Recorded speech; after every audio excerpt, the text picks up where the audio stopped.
Discussion forum that we're holding today. I'm Tom Sherrington, and as you'll see, we've got Martin Robinson and Sam Gorse, and we are going to be talking to you about the Trivium and trying to answer the question, what makes a good education? I'm going to start this off by saying that the reason we're talking about the Trivium partly is because I'm a huge fan, and it's one of those things when you read lots of education books, and this book here, which is Martin's Trivium 21st Century, I actually first read it about 6 years ago, and I read it on a train going to and from work on my Kindle. And I remember screenshotting bits of it and sending them to Martin on Twitter, and then he was replying, and I thought, this is amazing. I'm reading a book while the author is kind of commenting back to me. So that was an interesting experience. But I just found it cut through so many layers of confusion I'd had about types of philosophy of education, and the Trivium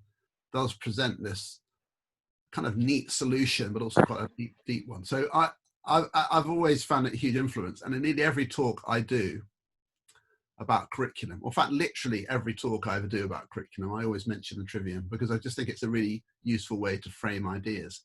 So we're going to have this discussion about the Trivium. That's my intro. Now over to you, Sam. So hi, I'm Sam Gorse. I'm the head teacher of Turton School, which is in North Bolton. Turton's a large community school. It's still under LA control, but we're pretty autonomous. We're sort of self-sufficient. We've got all our own HR and business management, so we're pretty independent. Got an intake of 270 students yearly and a very prosperous sixth form, so it's a big school. And I started thinking about the Trivium back in 2014 when I first became head teacher. And like Tom, I'm a big fan. It sort of gripped me as soon as I started looking at it. And it was kind of timely as well for us, because at the time the school was in a sort of dip. We'd had a really bad inspection in 2013, and we were on notice to improve. And the morale and things in school weren't great at the time.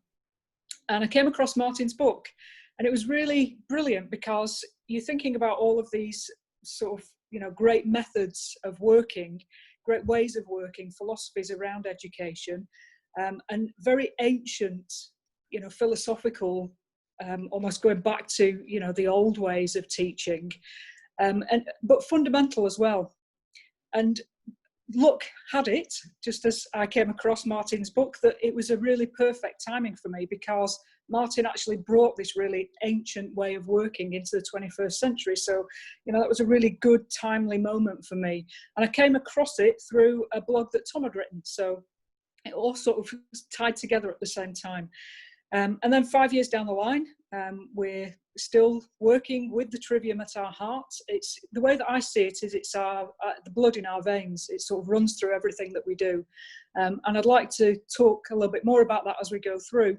But just to say that since I became head teacher, it really has been a kind of a guiding light for me. So very, very crucial and fundamental to what we do here. Gosh, thank you. Right, I suppose I better say something then. I wrote the Trivium, and it came out in 2013, I think, just at the end of 2013. I'm not sure. I think that's the publishing date anyway. And people ask me what the Trivium is. Well, it's three arts, and the three arts are grammar, dialectic, and rhetoric. And my writing of the book looked back over the Trivium, taking it right back to even before it was called the Trivium. So we go back to the ancient Greeks and try to trace those three things, how they changed over time. So one of the ways of looking at it is the way that Francis Bacon looked at it, and that is it's a tradition. And these terms change their meaning over time. And what I tried to do was say, well, what would those three terms mean to us today? And we have grammar, dialectic, and rhetoric as the three arts. And another way of looking at that is knowledge, perhaps thinking, and communicating. So we have the three arts in that way. So I tried to update those. I'm interested very much on the things you've just said, the three of you. Not the three of you? The two of you.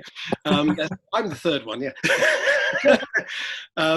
in that, Tom, I remember you communicating with me, and I didn't know you were on the train, but at that time I was at Inverness Airport waiting for a plane. So I remember that. So I was there for a couple of hours, so I had time to communicate back. And I think that's how we managed to hit it off. And I think that's the first time we actually communicated in any way at all. And Sam, I remember you contacting me and asking me to come up and talk to all your staff about the Trivium. And I remember how your school was one that would challenge the teaching and the teachers in your school, and you would lead them in a way that involved dialogue, which I really, really admired about you. And you were a new head, I think, at the time as well, just taken over the school, hadn't you? And so both of you have been a great support over the time, for the last few years to me, and I really appreciate that. But the Trivium is not me. The Trivium is a tradition that goes back a very, very long way. Thank you. Well, we've got questions that we're going to ask each other to sort of frame this discussion. You know, what makes a good education? And one of the things that I think I might start with is just, I remember the book. There's quite a strong thread through the book about the fact that you were looking for the ideal education for your daughter, and you didn't think there was a school really that would offer that. And that was before you found Turton. Yeah, exactly. So the idea that the Trivium presents this kind of potential solution. So I guess it's a sort of as a kind of just an opener, especially if anyone listening has never really engaged with the idea before. Why?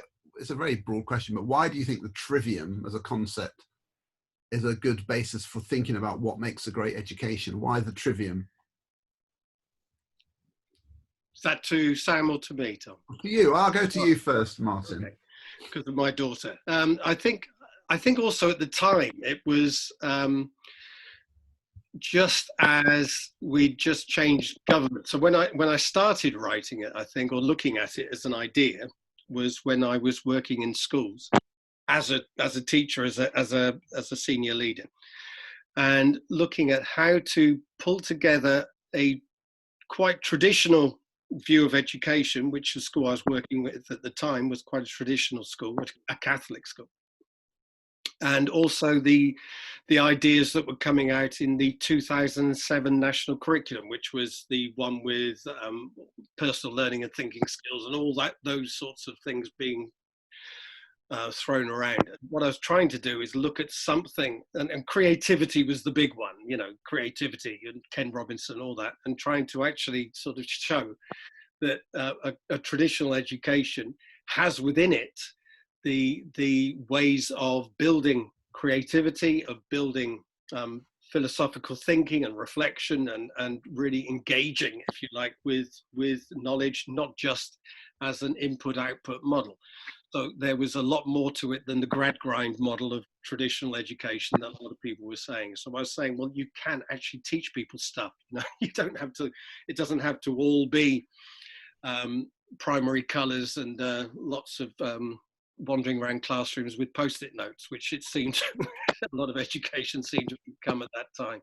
So there was that. So it's to have my daughter, if you like, actually taught something would be a great thing. I thought, what do you, and then the quality of that content would matter as well.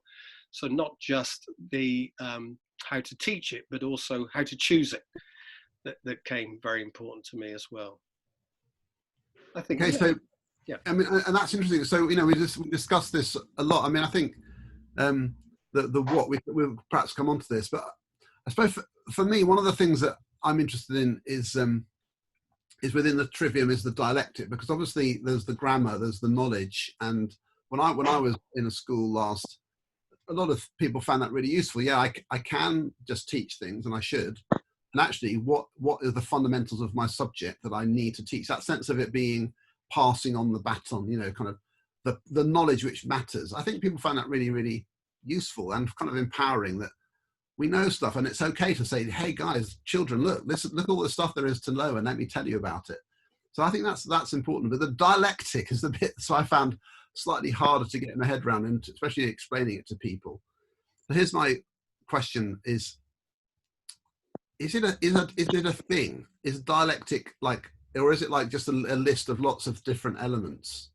I don't know. I mean, and Sam, your teachers talk about dialectic like it's just one of the words they just normally use. It's amazing. So what does it mean? I mean, maybe I'll start with Sam and ask the question to you. Like, what is when you're talking about dialectic at Turton? What do you think you're talking about? Well, first of all, I definitely think it's a thing. I think it's sort of the linchpin, if you like. It's the bit that it all kind of depends on. Just going back to what Martin was talking about before, and this idea that, you know, traditional education and actually teaching kids stuff, and a move away from all that, like you say, Ken Robinson period of time, although we don't want to blame it all on him, because there were lots and lots of different people around at the time who were talking about, you know, all these modern methods. And it was that got Turton in a mess, I think, because we, for years, were very much of that kind of modern progressive way of thinking. And the kids were having a good time at school. There's nothing wrong with the atmosphere of the school, but they weren't leaving school with a good quality education. And I think what Martin's saying is absolutely right, that, you know, it's really important when you talk about a good education. It's not just about what you consider that you want to deliver to the kids, it's how they leave school and how they perceive themselves in terms of being educated. And that's where Trivium matters, because being educated isn't just about looking back on your schooling and saying, yeah, I had a good time and we did all these really fun things. It's about what you've got inside you that then helps you to be in the world. And I think this is where the dialectic's crucial, because it will be quite easy to go from one method, which is very progressive, to then a traditional method, which is all about teaching the stuff. And it's the dialectic that stops that just being a very dry endpoint to a sort of traditional education. So when you bring the dialectic in, you're then making education about the people that you're working with. So it becomes about the children. So instead of it just being about delivering knowledge, grammar of all the subjects, it's about then taking that, building on it and making it something that becomes part of them. And so I think the dialectic is almost the most crucial part of it, really, because it moves it away from that sort of very old-fashioned traditional children just receive information to being something that, yeah, builds on that, but then makes the knowledge, the information, the skills, whatever it is, part of those children. And they can then, you know, deal with it inside themselves, in their minds, in their hearts, and come to understand it a lot better. And it's also the part of education that is about practice. And I think this is the thing that kids find very, very hard, is the practice side of it, that in order to really understand deeply something or to become good at something, you have to keep going back, you have to review, you have to reflect, and you have to get better and better and better and better. And the teaching that and building the resilience to do that is quite a hard part of education, I think. So what does it look like? I mean, I've been to your school several times, and I think that there's, you know, people can say, you know, we've thought about the grammar, this is what we need to teach, so the dialectic is X. So in a practical place, what are the types of things that lead to the dialectic coming through? Yeah, lots of different things. So, you know, the obvious things that you think about are discussion and debate. So, you know, they are going to be there in a lot of subjects. But I think it starts with the teachers as well. You know, it's about them discussing and debating the subject content, the things that are current in the world, understanding the locality and where the children are coming from. So it starts with the teachers having those discussions and debates, and then hosting those discussions and debates with the children. But it's also about lots of other things. So practice, I mentioned before, and I think kids practicing stuff really matters. So getting better at writing essays, getting better at solving mathematical problems, practicing things over and over again, and looking back at how you can improve. So I think there's a huge amount of feedback and review involved in the dialectic. I think it also is to do with embedding learning. So we do quizzes, quick tests, all that kind of stuff. There's a lot of review involved in it.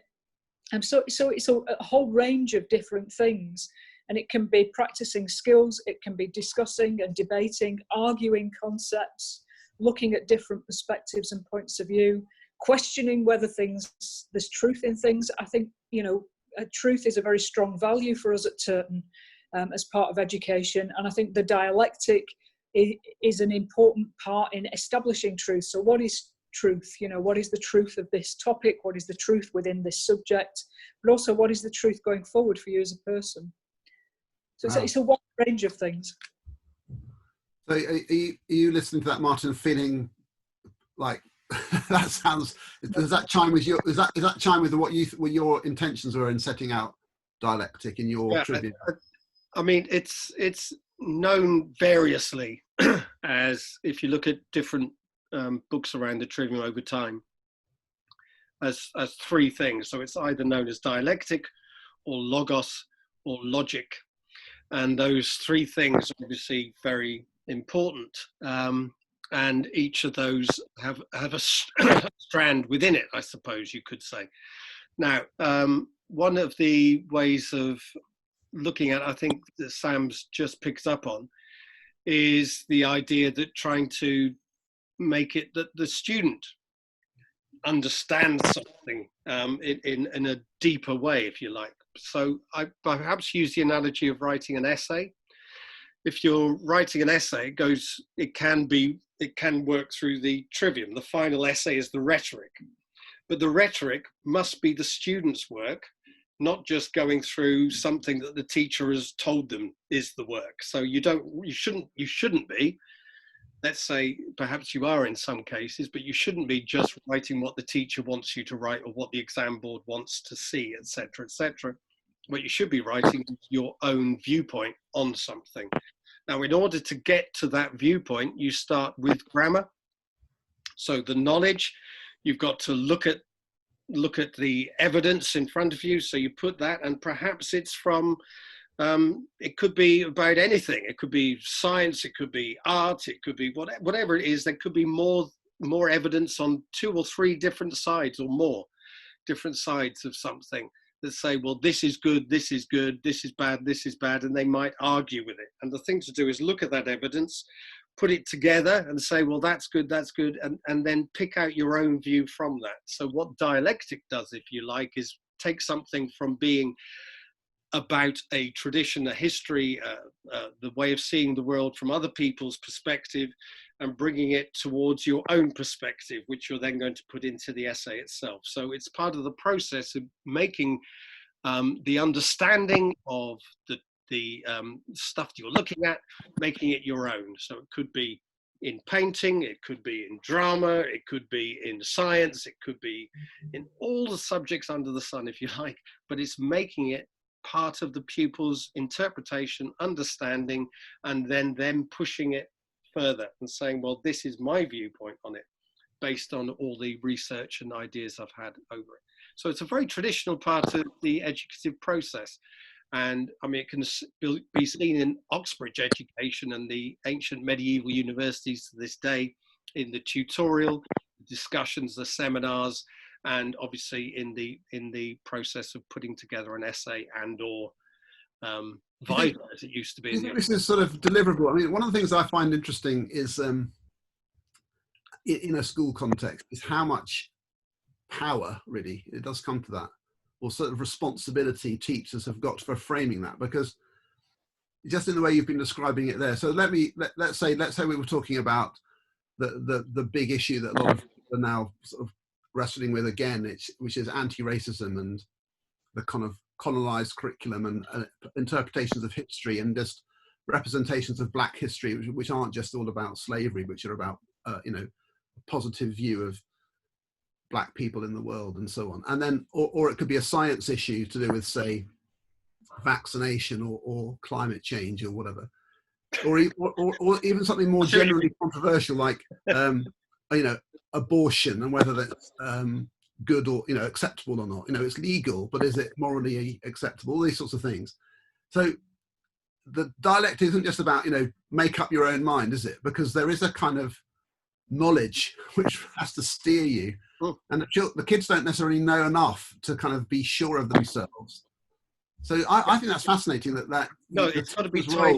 Yeah, it's got to be tied together. It's not about, and this is where I think we had our first argument with a member of staff at Sam's school, actually, and it's not about asking kids their immediate opinions. Their prejudice, if you like. It's not about sort of saying, oh, what do you think? As soon as you read something, what do you think? And getting their immediate reactions, because those are going to be based on, well, you know, like I said, prejudice or fear. You know, I hate it, I don't like it, or something like that. What the thing to do is to withhold judgment, to withhold opinion, and to nurture the way of finding out what your opinion might be, what your judgment might be, that's educated. So we look for educated opinions, educated judgments. So the process of going through is to say, we're not interested in kids' immediate opinions, not interested in that. Well, you can have those in the playground or at home or wherever else.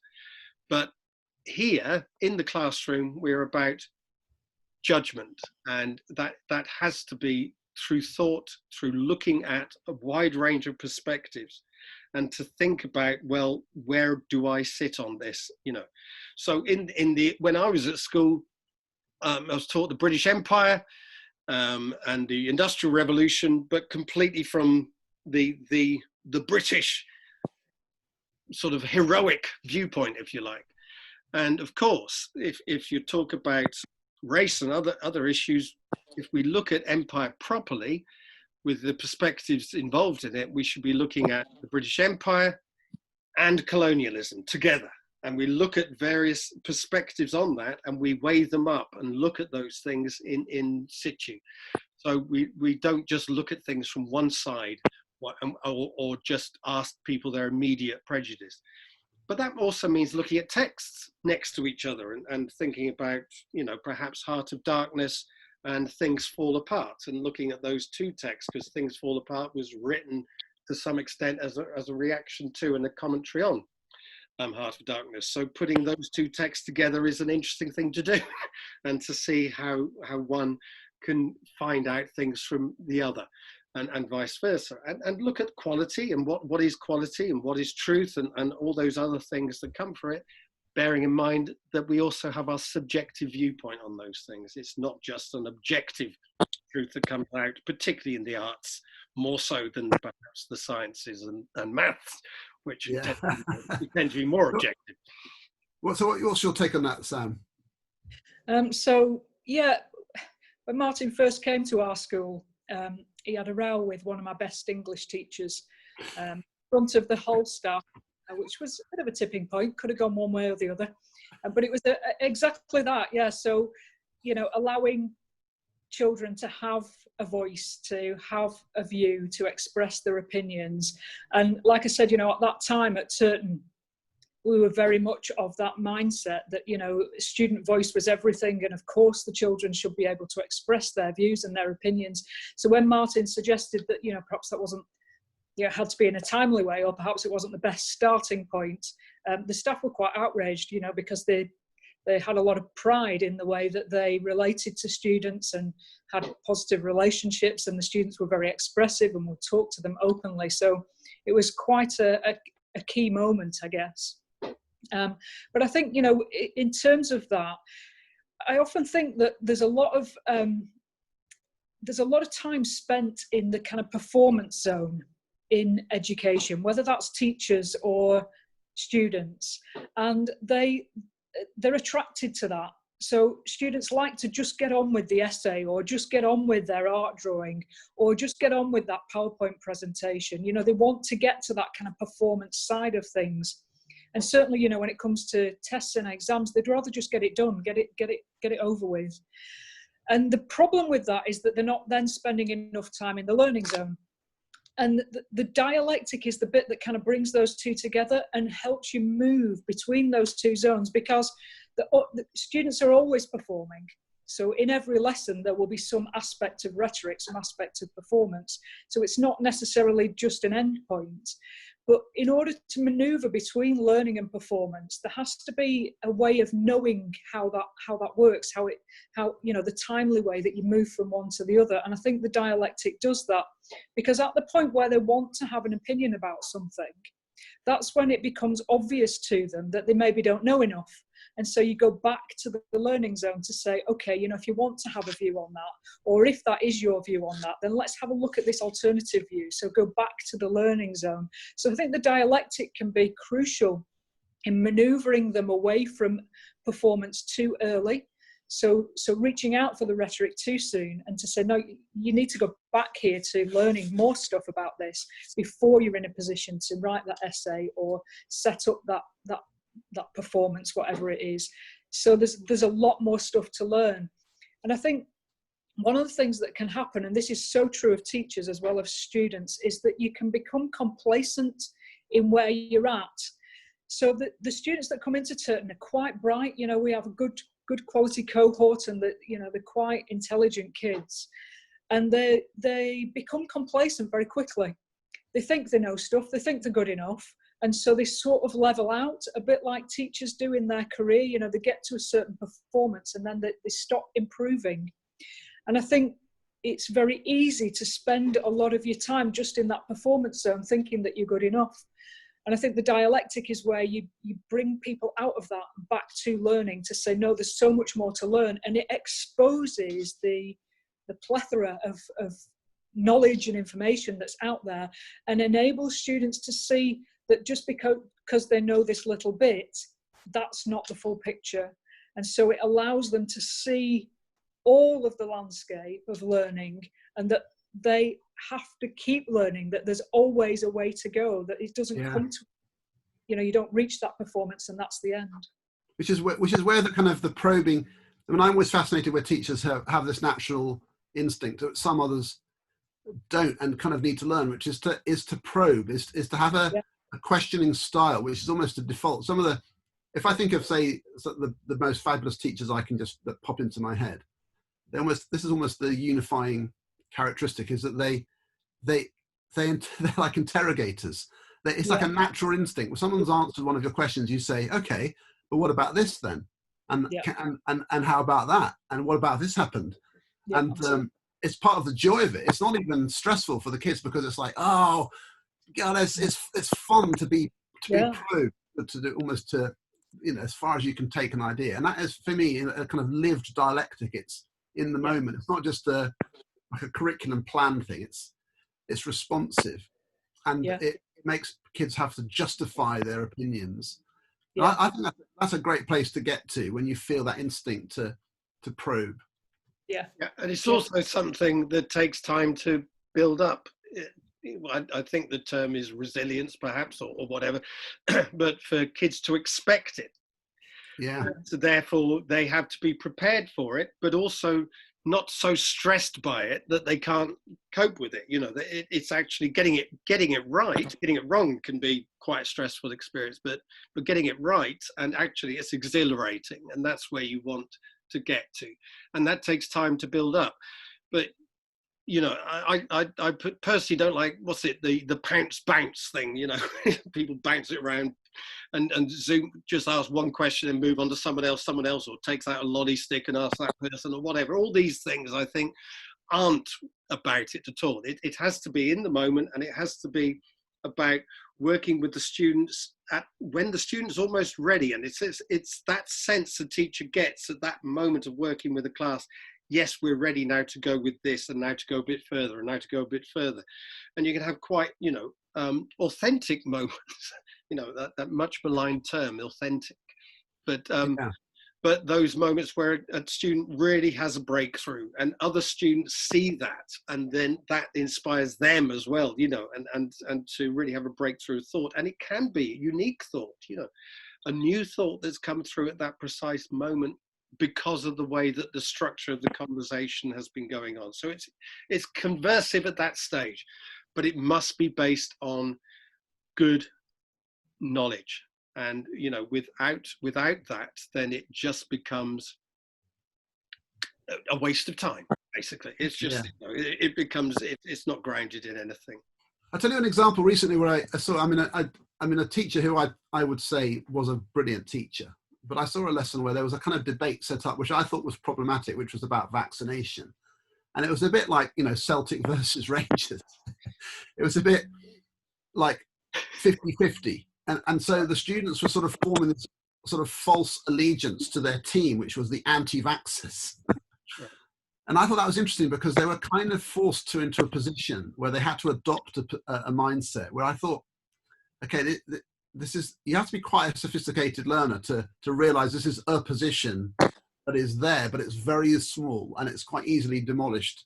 And as a science teacher, to leave the slightest shred possibility that vaccination is wrong or something, I would say would be immoral even. I mean, I would go as far as to say that. So you've got to, it's subtle, isn't it? So the knowledge about vaccination and that you've got to almost take a position on these things as a school or as a teacher and say, I'm going to marshal this and need them to, I can't just tell them what to think, but I need to make it such a convincing case that they're going to not go down a false path just because I've set up a debate.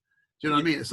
Well, there is an interesting point there in that if something is known to be true, let's say the flat earth isn't a thing, you would hope that through a debate about it, and let's look at debate as a political thing is slightly different. A dialogue in a classroom or something like that is slightly different.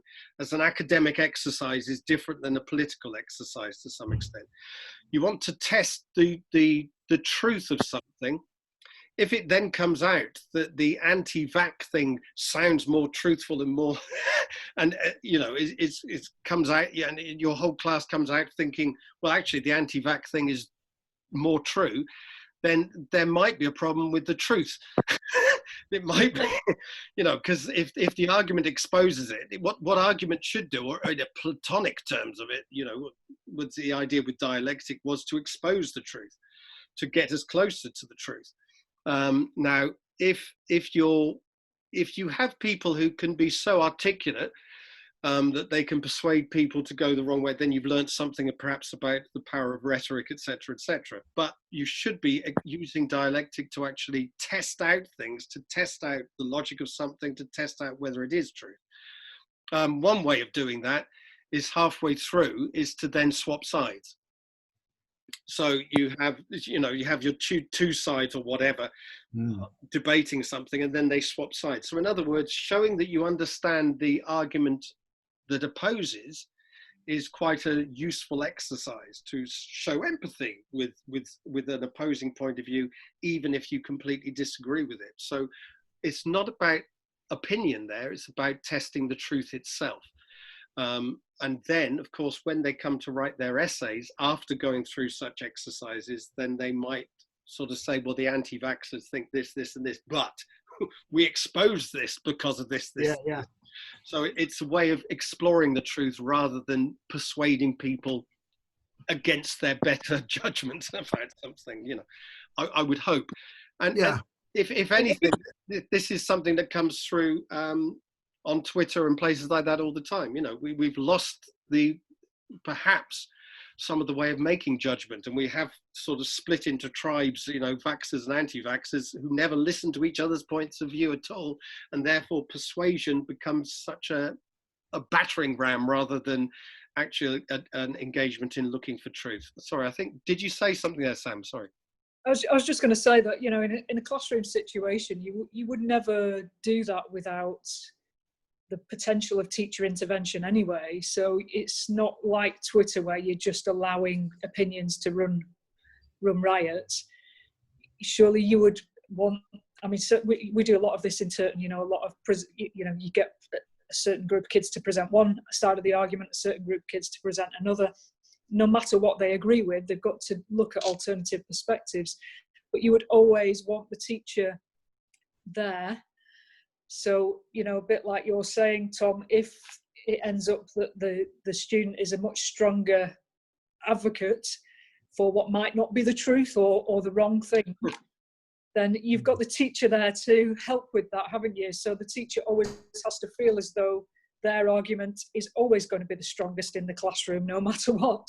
Yeah. So that they can present, what is the truth, or what is, and you have to influence the thinking of children to some extent, because, we can't have, you don't want them to leave school and go on into society with bigoted, racist, whatever views. So you have to influence them to some extent, but without, controlling ultimately how they think about the world. But there has to be an influence there from the teacher, surely. I think one of the things I've noticed is how this interrelates with, say, classroom dynamics, and I think this is really fascinating, because you have this sort of idealized sense that you're looking for truth and students forming their own opinions, but in a mixed, class or mixed school context with a full range of prior knowledge and so on, what I see happens is that teachers sort of feed off the spontaneous responses of the students who are already knowledgeable enough to form opinions and offer them. And you get this sort of buzz of the 3 or 4 kids having a really lively debate. Meanwhile, Michael at the back hasn't got a bloody clue what's going on, because he's not invited into the conversation at the level he can contribute, which might simply be a knowledge thing, a grammar thing. He doesn't remotely yet know enough to sort of debate his knowledge. He's still unsure of what the facts are or something. So this is why I'm always going on about questioning techniques like cold calling, where you should select, because Michael might not be able to offer a really profound opinion, but we can say, so just check, do you know this and do you know that, so that you can start to feel part of it, and not just allow the people at the sort of higher end of things to run away with things. And that's exactly I see that a lot. Exactly what I mean by educated opinions. It takes time to form this, and not allowing students to go off on their own opinions, that they do have to develop the educated opinion side to it, and the teacher judging very carefully when is the moment to have the debates. In other words, when the class is ready for them. It doesn't mean, right, here's some facts, right, let's go and let's talk about it, because that's what, and Sam pointed this out, you can rush too quickly to the performative side of things, where kids are quite happy to, flow eloquently. Well, those are the kids who already are eloquent, and what you want to do is get everyone to the point of being able to speak eloquently about things. So it does take time to build up to that point. And a good teacher will be including everyone. And there are various techniques you can do to ensure that happens. It's not just something that's left to chance. You do structure the classroom in such a way that, number one, they know their stuff. Number two, can balance different perspectives of stuff. And then the other side to it, come up with opinions about stuff. But also what you select to discuss is quite interesting. So are you actually just saying, well, let's talk about, something, is the earth flat, or is it, not? Something which has an obvious answer is not perhaps the thing to discuss so much. Perhaps things which are ambiguous, which we're not sure about, so mask wearing in a pandemic, for example, has moved from how the what are they called? The International Health Organization, the WHO. The WHO, yeah, they've changed their perspective on things as time goes by. So even in science, this thing where we all know what's the facts of this, well, perhaps we don't, and it's interesting to get involved in evidence out there and have a look at things from different perspectives and say, well, in the balance of things, what do we think, and how would we make our judgment calls at different points? And looking back over history about how people have had to make judgment calls with not so much information, and how that has, or different things coming in, different things to balance, perhaps the economy and health and all these other things, So getting kids to a point of sophistication in their opinions and their judgments is quite important. It shows you how much I'm fascinated by this whole discussion about anti-racism and the curriculum aspect of that, because the choices you make, like you say, I mean, if you're in a school where certain things are never put on the table, you never encounter them, and you don't even know they're there to discuss. And I tell you what, I want, just in terms of shifting the conversation on, there's one more question I want to ask, and then we could take it in turns to ask our questions. It's because in the dialectic there, so far we've focused on the debate aspect of it, but for me, one of the things I think is interesting is the kind of, tell me if I've got this terminology right, but the logos, the kind of experience, the kind of the doing, the getting your hands dirty, the kind of the journey. And when I'm talking about this, I often talk about things like there are some things in science you can't really understand unless you've felt them, and you can't teach someone to feel something. You have to provide an opportunity for them to feel it, like, you know, temperature, or even how strong magnets are, or, you know, those are experiences, and they need to be provided. And then there are tons of those, you know, appreciation of the arts, and, you know, seeing a play is a totally different experience from just reading one. And you know what I mean? So where do you see that aspect of dialectic coming in? Well, I mean, let's talk in terms of experience there. I mean, experience is also something which is sometimes difficult to put into words, and to express something about something. I mean, this is where poetry comes in, you know, trying, how do we actually express something? Let's look in the science terms, perhaps, of dissection. Dissecting a heart or something like that is not necessarily a pleasant experience. Some people might not want to do it, others might be fascinated by it. So we do have our own perspectives on these things about how our own experience comes in. But the idea of logos is also about where all things come together, which is, you know, which is the ultimate truth, if you like. In the beginning was the Word, and the Word was made flesh. All these things, it becomes a biblical term. It's also, but Heraclitus talks about it, where all things come together. So I suppose in the biblical terms, it's in the Christ figure, all things come together in the Christ figure. So truth, godliness, you know, and human flesh comes together at some point. So the idea of logos is trying to make sense of bringing all things together. So that includes our own perspectives, but also in things we can barely articulate as well. So a lot of that, I'd say, is through the experience of doing something. So yes, so you can do all the research you want into what it's like to run a marathon, but running a marathon itself will tell you a lot more about it and all that. So I think it's important, but it's something that's going to be perhaps difficult in schools at the moment. You know, because whether it be experiments in classrooms, or whether it be singing in a choir, you know, all these things are going to be questioned over the next few months, in terms of, because of I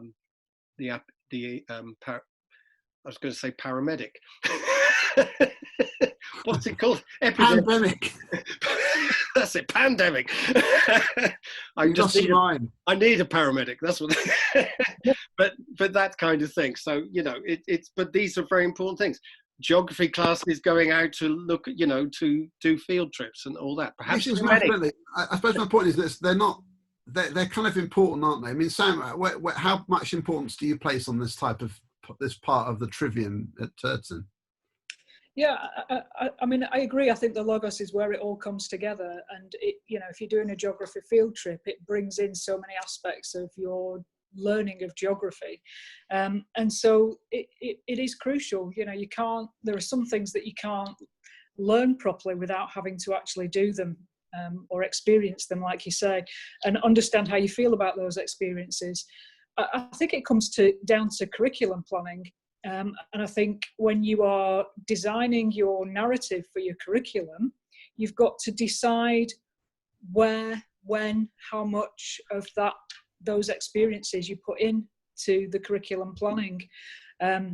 Obviously, times are different at the moment, as Martin says, with the pandemic, but on a general basis, you make a decision. You know, you make a decision, is it going to be of more value to spend those 2 lessons with a theatre company in with year 9 than them actually studying the play in the classroom? Should we watch it? Should we spend 2 lessons watching it? You know, so you've got to make a decision in your curriculum planning. And of course, there is, you know, not endless time. You know, we have a shortage of time on curriculum. And so everything is about deciding what matters, what doesn't matter as much. And, you know, getting a balance between it all. So the experiences, the learning, the performance, it's all got to fit in. And you know, those decisions have to be discussed and debated. So that's the kind of dialectic, I suppose, of the teachers working together. They've got to discuss and debate and decide what goes into their curriculum at different points in time, whether that's, you know, learning in the classroom, whether it's experiential learning, whether it's, you know, practicing, performing. There's got to be enough of each of those within your curriculum planning. Yeah, so that's really interesting. So guys, you want to, I mean, we wrote some questions before. I don't know if I've asked a few questions. If people want to look at the questions you wrote originally and see if we want to go through them. Yeah. Should Sam, I ask? Yeah, go for yours, Sam. So it's quite long because I'm just giving a bit of context to it. So through our work to embed the 3 ways of the Trivium, we concern ourselves with 2 fundamental questions, but the main one is, what do students need to know? So you're kind of looking there at, you know, what is the grammar of every subject? So what are you putting into your narratives? What grammar do you want them to learn in each subject? And then obviously through the dialectic, they come to understand, they get better at things, and they make it part of themselves and then project it outwards in the rhetoric or the performance. But the question there is, what do students need to know? That's the fundamental question. And then Tom, when you're working with us on more pedagogical things, and then ultimately, you know, now we're engaging with your walkthroughs, we concern ourselves more with the question, what is the best way to get children to know? So firstly, what do we want them to know, but how do they come to know that? What's the best way to do that? So you're looking more at the details of pedagogy and styles and techniques. And John Moore said that when we try to pick out anything by itself, we find it hitched to everything else in the universe. And I feel that too much of school improvement historically looks at a lot of quick fixes. So they might take one thing, like the walkthroughs, or like an aspect of Trivium, and say, this is the thing that we're doing in order to make our school better. But I think the challenge for schools is not in adopting one particular thing, one particular theme or strategy, but in getting staff to know all the best things, all the best themes and strategies, all the best of what's gone before, and how they connect and how they interact with each other. So the question that I've got for both of you is, in what ways do you consider each other's work and maybe the work of other educationalists like yourself, and determine how it fits into the grand narrative of schooling for head teachers like myself? I'll just get out my PhD thesis. I'll kick off, and I think the first thing, that the thing about what do students need to know, I really think that's a brilliant question, and I think it really depends on some of the context. I'll give you an example. I did some work early this year in Nottingham with primary teachers about curriculum, and there you've got people who are non-specialists trying to shape a curriculum. And I was doing some work on geography, and I'm not even a geography specialist myself, but I know enough to help them. I did science as well. And when you look at the national curriculum, it's actually written by geography experts and science experts. It's actually pretty good. And it's got this sort of sense of a sequence of ideas which are really coherent, like linking geography to science over, say, years 2, 3, 4, 5, 6, in terms of knowing about the earth, knowing about rocks and how they're really old, and therefore we can explain fossils, dinosaurs, evolution, the time that the earth has been around has allowed evolution to happen. Living things, it's like it's all in there, and it's actually really clever the way it's sequenced. So for me, that's an example of what you need to know. Is you need to know things which are going to explain things in your world and are powerful to open doors to further exploration. So even that example, so knowing about the age of the earth, it's like an existential thing. You know, here we are on a planet. That's a pretty important thing to understand, and knowing how we came to be, explaining observable things like the fact there are dinosaur skeletons, but there are no living dinosaurs. So it's those are in the field of science and geography. The things you need to know are the things which help you explain your world. And there's obviously more possible avenues than you can possibly manage in a school curriculum. So you've got to select the things which have got the best chance of explaining other things. So they're kind of the foundational things. And then you teach them in a sequence so that they make sense together. And there's a lot in that. But somebody who's teaching that, if they don't understand those ideas themselves, or they don't know why they're in that sequence, is in a disadvantage, and so are their students, compared with a teacher who does understand that and has almost designed that sequence from a position of knowledge. So there's a lot going in there. So as a leader, I think one of the main things to do is you can't possibly know all of that yourself. And you need to make sure that the expertise is present in the space where the curriculum is being designed, whether it's from the teachers themselves, which is the best position, or from external sources of like guidance from subjects, associations, and so on, so that non-experts are drawing on expertise and not just sort of ham-fisting their way through it. But I mean, that's just I think it's easier to discuss these things through examples, because there's so many generic ideas about curriculum, and I find sometimes people are waffling around. But let's talk about some specifics. Like with literature, I always find this interesting. People say, no, they should be a range of texts and blah blah blah, and I was going, okay, but which ones do you mean? Give me some examples, because once you put your colour to the mast and say, well, I think kids should learn these books and maybe not these ones, then we're really talking. Yeah. I completely agree. I guess what I'm trying to ask though is, you know, all of the work that we do, exactly what you're talking about in terms of deciding, you know, what we put in our subject curriculums, how these fit into the bigger picture, all of that is in relation to the question of what do we want students to know. And it very much works with the Trivium. So the Trivium feeds through all of that. So when we're designing curriculums and we're setting up our subject narratives, the Trivium really sort of informs how we're looking at things and how the flow of that will go from, you know, the kids coming in year 7 to year 13. So that really helps with all of that. And then when we're looking at, we take a particular topic out of one subject or one lesson of a topic in one subject, we get down to the nitty gritty and we say, right, we now know, because we've designed the curriculum, what we want the children to know, but how do we make sure that they know it? How do we get them to know? And so then we might bring in walkthroughs. So we might bring in aspects of pedagogy that are going to be relevant for that point in time on that curriculum. And so the question that I'm asking you is, how do the two of you consider each other's work when you're doing your consultation? Okay, yeah. So how do you consider each other's work and that of other consultants? Because this is the challenge that we have as head teachers, is to not just say, well, you know, the Trivium for me is the blood that runs through our veins, but it's not in isolation to all the other things. So I might be reading, you know, Martin Seligman's Flourish, I might be looking at your walkthroughs, it doesn't matter what it is, but somehow there has to be I feel there has to be a narrative for schooling that brings all of these things together, because that feels like my biggest challenge. So you can't just say, we're doing Trivium, so get on and do it. I've got to then say, so to get them to learn this bit a bit better, here, have a look at these walkthroughs. Do you understand the question? Yeah, totally. Yeah. I mean, I don't, maybe I didn't answer the question very well. So I would say these things sort of knit together. It's like you can't teach. If you're teaching something you've planned, and the Trivium helps you to frame, you know, what to teach, the knowledge, the need for experiential aspects, the dialectic element, and so on, and rhetoric.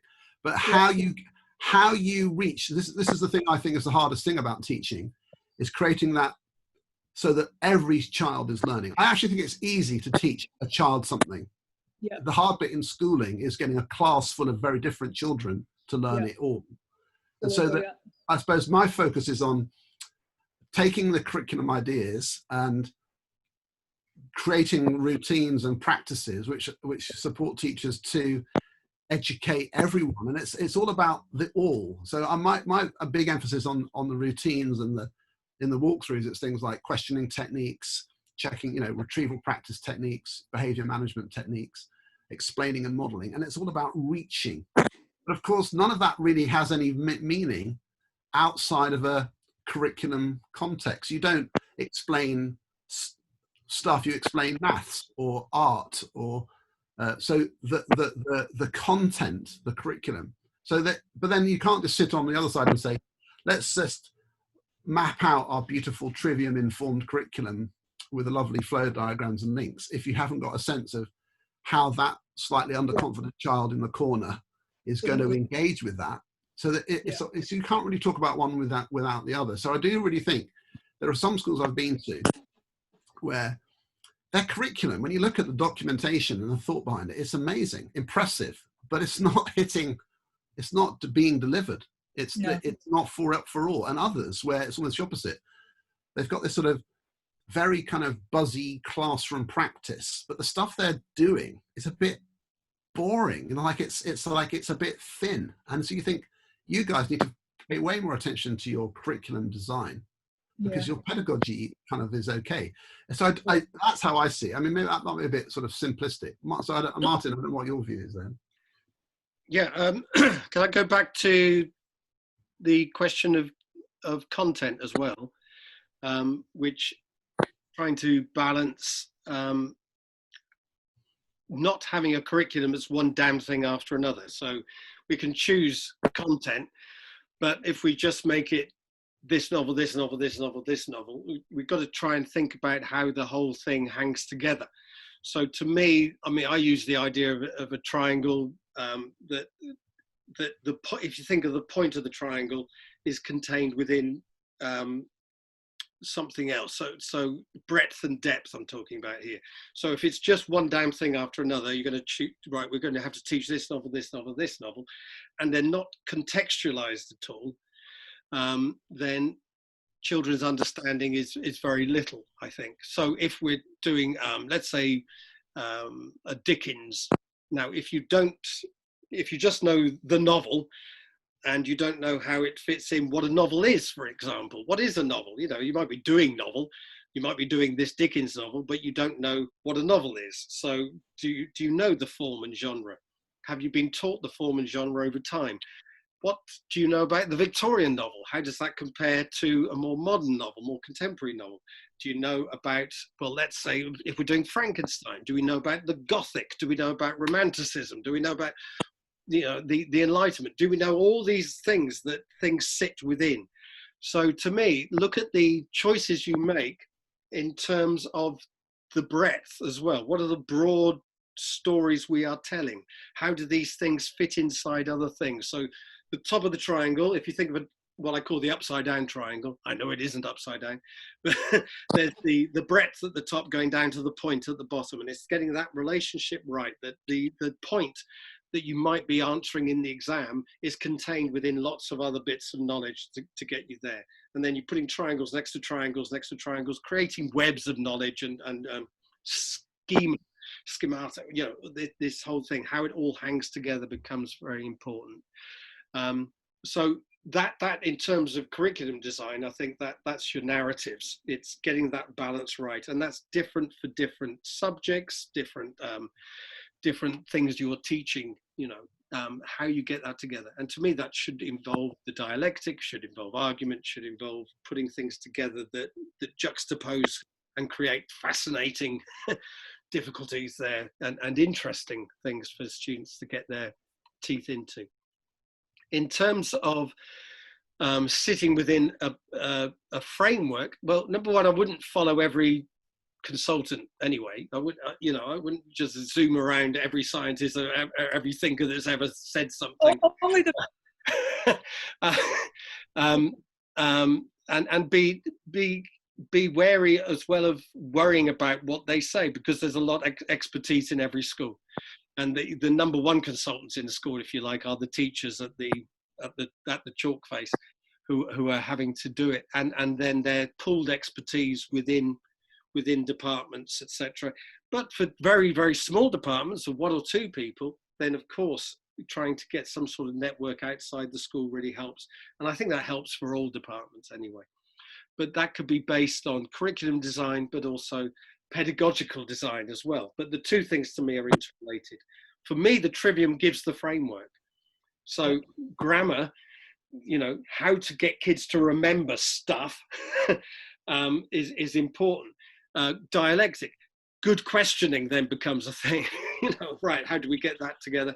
Rhetoric, right, how to make sure they're writing and speaking eloquently and beautifully and well, and expressing themselves, number one, in essay form, number two, in the paintings or whatever it is, but also in exams. Are they expressing themselves well in exams? And then use that as a framework for bringing in other advice and ideas and things that have been read within that. And to me, that covers pretty much what we do, pretty much what we do and what we should be doing. There are also ethical dimensions, of course, and the pastoral dimensions and all those other things which support the work of a school in lots of other ways. It's a constant evolution. Sorry, go on. I've got the perfect combination. So Martin provides the Trivium, which is the overview, and then Tom, you do the pedagogy. Well, well, we'll see. I think the thing of constant change, refinement. I mean, the work you've been doing, and one of the things I often point to when I mention your school is how long you've been doing it, because this is not a quick fix. You start off, you introduce ideas, you sow the seeds, and then refinement as development, and then you've got this sort of, it's almost like a sort of an idealized curriculum, and then there's the kind of enacted version. So then we're talking about, okay, we've done all this work, but is it hitting there? Are the students remembering stuff? And then you start looking at lessons and seeing whether the teachers are able to get everyone to that. So it's all about constantly thinking, and then sometimes there's a discussion about, is there too much? One of the interesting discussions we've had in some of the lessons we've seen is, so for example, this is one of the raconteur teacher who knows their subject really well.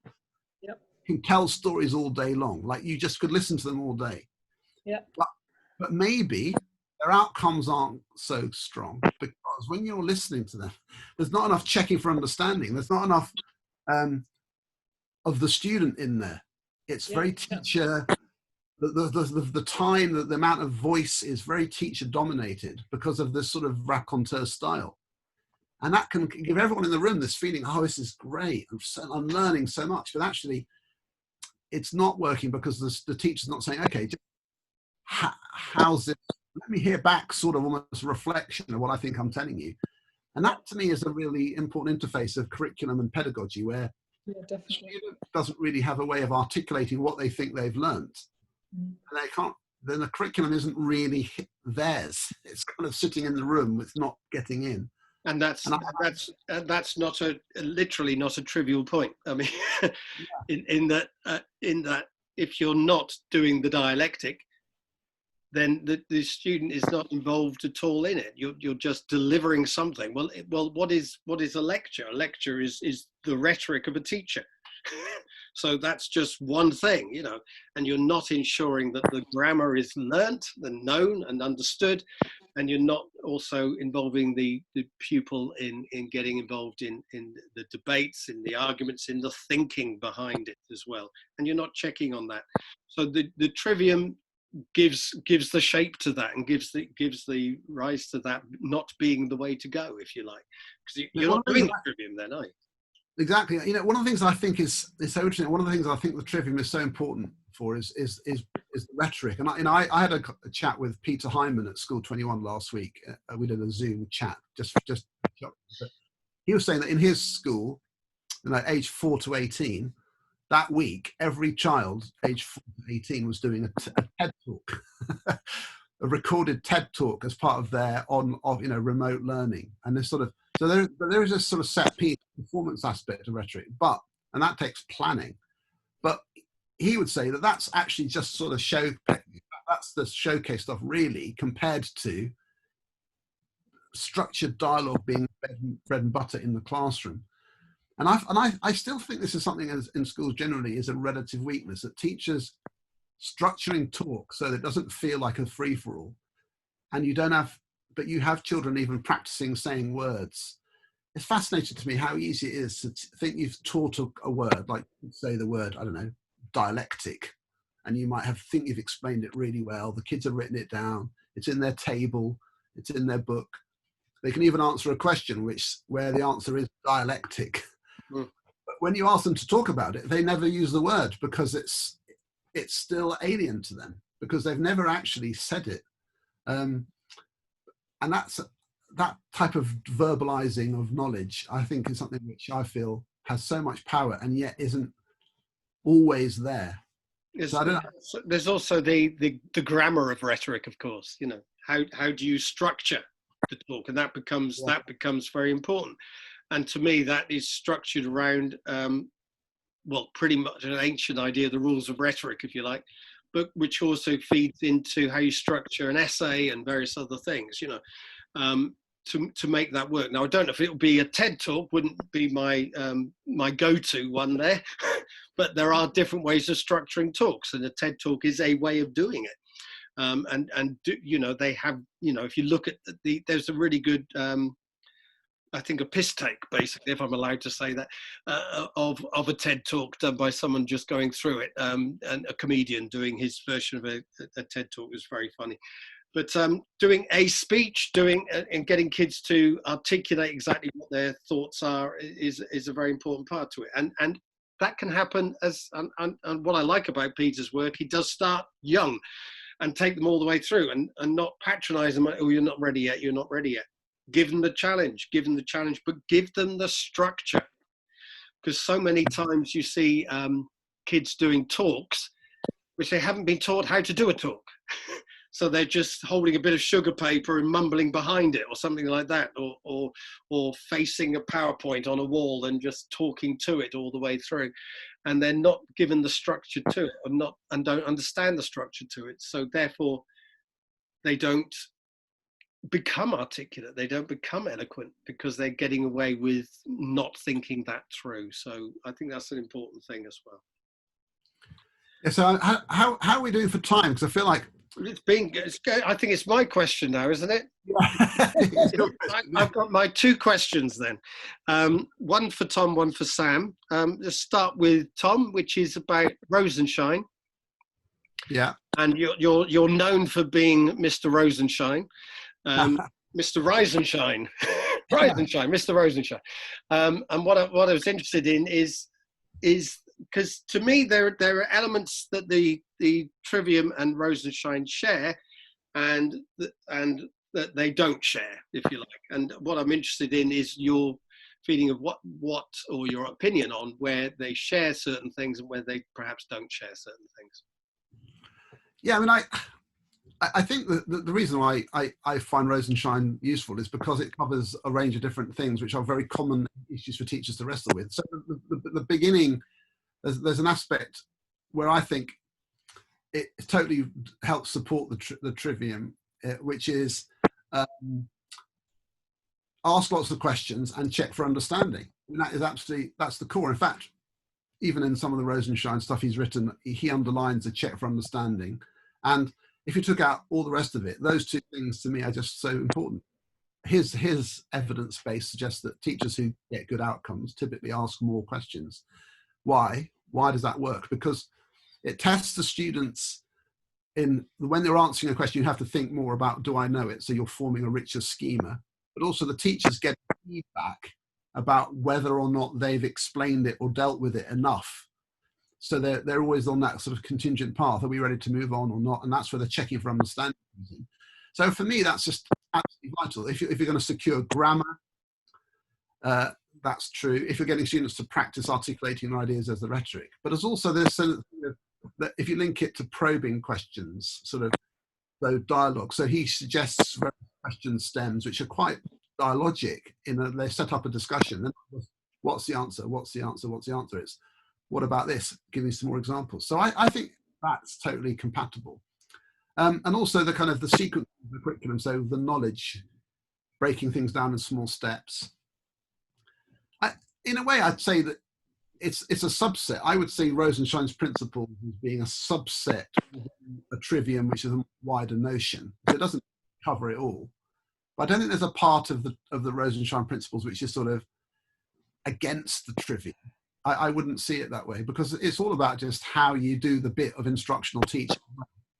But it's important to always say that Rosenshine principles are not like a universal guide to all types of teaching. So it doesn't deal with anything to do with, say, you know, crafting an essay or reading a book and learning something for yourself, and then, you know, it doesn't deal with any of that, or creating a work of art. It's very much about the bits you do when you're the directing the learning. So that's how I see it. I don't see them in conflict particularly. Do you? I mean, no, I don't see the conflict there. I do see it, as you said, a subset too, and very much the interesting thing I think you said there about knowledge, chunking it and all that, very much the grammar side of it is there, the dialectic, the questioning, the testing out and all that.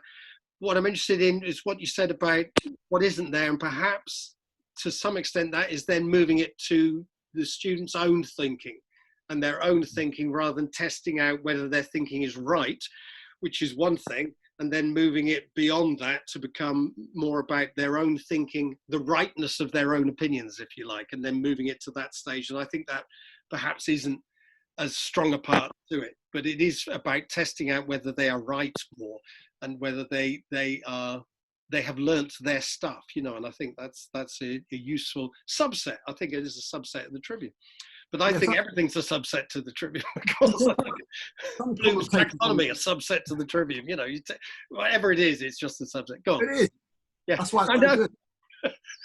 Some commentators on the stuff, I mean, it's a bit of a caricature, to be fair, but you'd imagine they've never met a child who had any ideas. You know, yeah.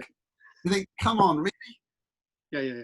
Well, I think young kids can actually say things which are true and meaningful and useful. So you've got to allow that constantly to be part of your teaching. Yeah, and it depends more on subjects. I think it's principles of instruction, number one, isn't it? Not necessarily. And he was a mathematician, I believe, and he was more thinking in terms perhaps of maths teaching in the beginning rather than arts teaching. Which he was a history teacher, actually. It started off as a history teacher, was he? You're right. Okay. You told them the truth. Yeah. Well, history, you know, where do we get with that? There's a place for dialectic, history teaching, very much so. So what was your question for Sam? Did you have a final question? My question for Sam is, you were at the school before you were a head teacher. And what I'm interested in there is your process of seeing, well, number one, taking on the mantle of being a head teacher once you've not been the head teacher there, whether that was, how much of a challenge that was, and how you've seen the school change over that period of time. Yeah, well, as I've already sort of alluded to, you know, when I took the school over, it was in quite a difficult position, and I'd had a very sort of strong ethos, if you like, in a certain direction. So I think the main change that's happened since I took over is that there has been quite a big culture shift, quite a big climate change in the school.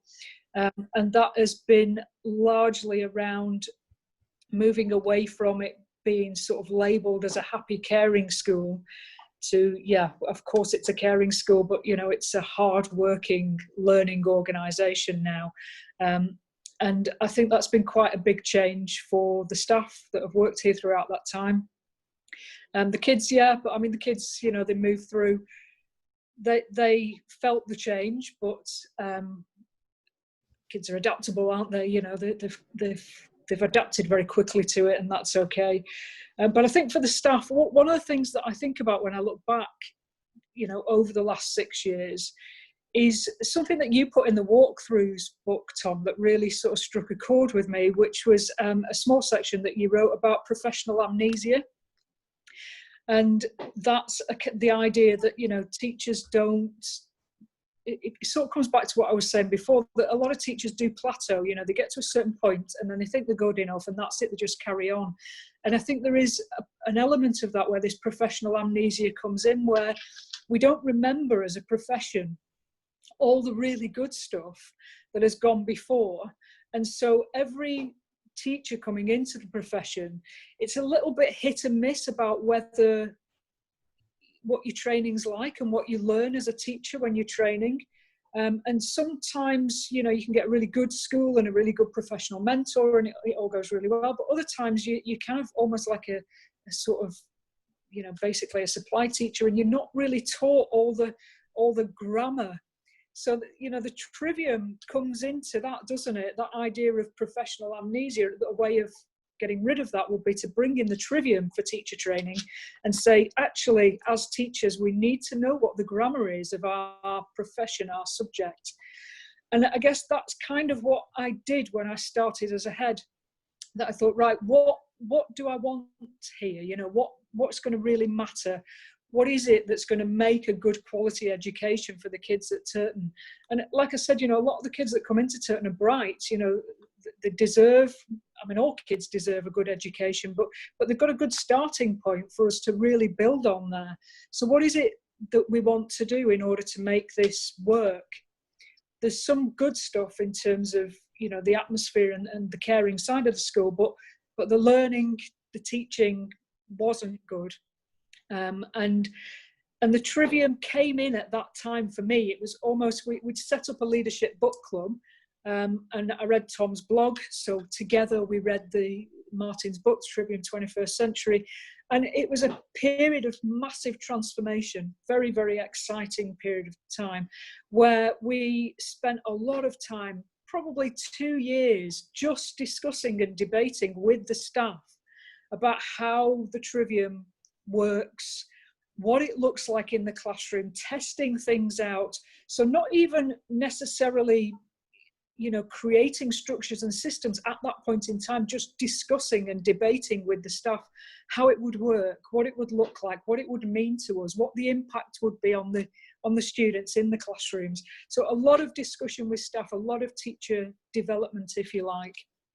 And at the same time, we brought in a whole, a huge kind of school direct teacher training program, which is really significant because it gets rid of that idea of professional amnesia and gives us the opportunity to work with new teachers coming into the school to say, this is what we're about at Turton, this is what we believe is the best education and how we want it to work. So we then have teachers coming out of the other side of training with that kind of grammar of pedagogy, Trivium, whatever it is, that they know what the best things are that they can draw on, and then they're in a position to then come and work in Turton or any other school with all of that kind of, you know, foundation toolkit, whatever it is. But the same for the staff at Turton. You know, there was a whole time, a period of time there of discussing and debating, but also training, developing, understanding, you know, what matters, what's important. And I think the whole process, the whole journey has created quite a transformation. Just even the way that we talk to each other and the way that we talk to the kids has changed. You know, there's much more of a discussion around learning, around teaching, but the language of the Trivium, of pedagogy, of, you know, what the best is, what works, what's good for me, you know, modelling for each other.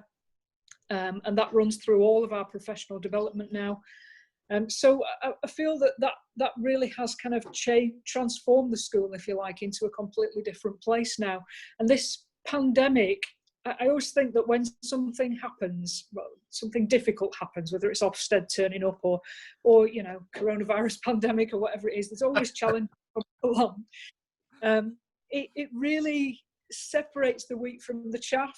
It's where you get your most insight into whether the things that you're doing are working. And one of the things that's come out of the pandemic is how fantastic the Trivium is in providing a foundation for learning, even when the children are not in school. And the reason that we know that it works so well is because of the feedback that we're getting from the students and the teachers, and the way that they're talking to us is in that language as well. So that's how we know we've done such a great job of it, because the parents are now saying, look, they've got this knowledge here, and I've looked at the narrative for this subject, and this is where it fits in, but I feel that there's a gap here, that I think they maybe missed a lesson, or perhaps they've missed an exercise. And so could you just ask that teacher where I can get that bit from, so that they can make it fit together? And then moving on from that, they're then looking at, you know, I've had this discussion. I mean, some of it's not always positive. I have one parent saying, I've had a debate with my son about euthanasia, and I've decided that you shouldn't be teaching it. So, but nonetheless, the dialectic with the parent. So the narratives that they've got out there and all the stuff that feeds into that, and the way that we talk about Trivium with the parents, with the students, has really helped us through this kind of period of time. It's almost like it reveals the worth of it in a sense, and makes you feel like, this is working. It's really, really good quality stuff. That's fascinating, and I can imagine a parent not being happy about a debate on euthanasia. Like, speaking as a parent, you start to think, hang on a minute, no, we don't want to have this. I'm very interested in what you said there about professional amnesia, and that which ties into institutional memory, if you like, and how that is communicated. And I suppose, Tom, to take it round in the circle about walkthroughs that Sam was talking about there, that somewhere along the line, a walkthrough helps with institutional memory. It's a way of communicating something quite quickly and getting people up to speed, if you like, with the way things are done here, perhaps, or the way things could be done here. And using something as because the Trivium is only 3 things, and it's a quick way into something, and then from there all else follows. So is that how you see walkthroughs, perhaps, that these 5 things that we're doing for this, get these things together, but then from all else follows from that and builds up the institutional memory? Definitely, yeah. I mean, essentially, you see it as a set of definitions of things which people need, so that we're not talking at cross purposes. So even like we talked about this, haven't we, about doing a walkthrough for the Trivium, mainly so that it's like a sort of go and read the book, but just to remind ourselves what it is. But it applies to everything: a questioning technique, an idea about spiral curriculum, whatever those concepts is. What do we mean when I say spiral curriculum? Do you mean the same thing I mean? Because if we're not talking about the same thing, then we're not having the same conversation. So that's almost what we're saying. Like, it's not almost literally do this, but it's like, this is what the thing is, and then we can talk meaningfully about that and how it's adapted and implemented. But I think that happens all the time. Like, people constantly. I had a discussion recently with a group of teachers where we were debating whether cold calling was the same as direct questioning, and we realised that it was exactly the same thing. Like, it's just when he was arguing with me saying, I don't do that, I do direct questioning. Actually, we didn't have a debate at all. It's just we just are using a different word for the same thing. And so this type of discussion is interesting, and that's where the walkthroughs hopefully will be useful. And it is amazing how often you have to restate things. But even right from the moment of having a meeting, like, you can have a group of adults around a table, and then you all leave with a totally different view of what you think you've just agreed. It just can happen so easily. So it's useful to have this reference point. Yeah. I'm thinking with this, I mean, if I just say, picking up on what Sam was saying there, I do think it's such a rich thing to have a framework in a school where you go and talk to a group of teachers, new teachers and experienced teachers within the school are referencing the same concepts. That's immense. So a teacher, an NQT or a head of department, is talking about the rhetoric, the dialectic, and it's just, and they know what each other is saying because it's part of the training. That's hugely powerful. And then because then you can talk about getting on with doing it, and so I love it. It's for me, it's something which I advocate constantly because of its sort of universal framework feel, but also its sort of rigor. It's got all of that. So that, of course, you have to unpack it constantly because it can mean lots of different things. But the knowledge, the is there. You have to teach stuff, but then the dialectic is also, it's not one. It's never one or the other. And I love the fact that in the end of the book, you make that. It's like, is it a Venn diagram or yeah, it could be. Really separate one bit out, really. So it's all integrated and so on. I'm actually thinking that we should probably bring things to a close. I think so. It's been a wonderful discussion and a wide-ranging discussion. I'd like to say thank you to Tom and thank you to Sam for joining me here. And Tom, been a pleasure. And Tom, do you want to, as you started it so eloquently, do you want to sort of bring it to some sort of endpoint? Thank you, Sam. I could say, Sam is now on my screen. You disappeared for a bit and then you jumped back, by the way, Sam. And hello and goodbye as well. But shall we move over to Tom to say perhaps final? Yeah, well, thank you to both of you. Thank you to everyone who's listened this far. Martin's book, Trivium 21st Century, I keep bringing it up. I mean, it's a really great book. Since I read it, it's still the best book on education, I think, that there is. And I say that without, hesitation. And Sam's school is the living proof that it has real power in a real school with real kids, with real teachers. And it's a fantastic school. It's a wonderful place to go and visit and talk to teachers about teaching. So thank you, both of you. And I hope people have found this useful. Thank you. Thanks very much.